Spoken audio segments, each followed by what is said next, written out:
Hello everyone, welcome to Techie channel, and in today's video I'm going to show you how to fix if the camera is not working in your Windows 10 laptop or desktop computer.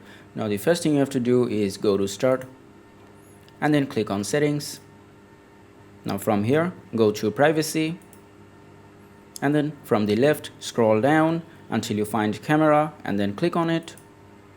Now in here, if you see that the camera access is turned off, all you need to do is just click on Change and then click on this radio button here, and that will turn on the camera, and make sure that this button is also turned on.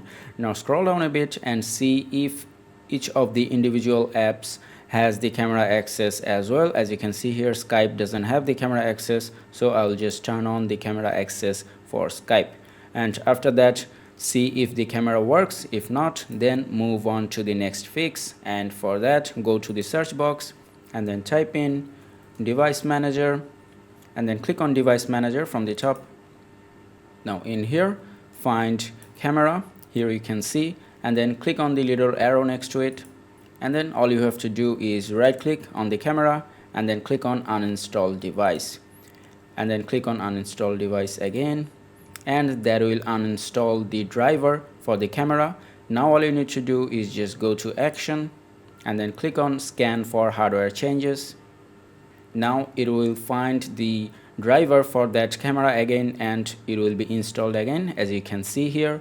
And now check if the camera works or not. If it does not work, then there is one last thing that you can try. Now if you're using a Lenovo laptop, then there might be a privacy slider on the camera that you need to move to the left or to the right to make the camera work. So if you have a Lenovo laptop, just check for that. And that is how you can fix the issue of camera not working in your Windows 10 computer. I hope this video was helpful. If it was, please give it a thumbs up and don't forget to subscribe.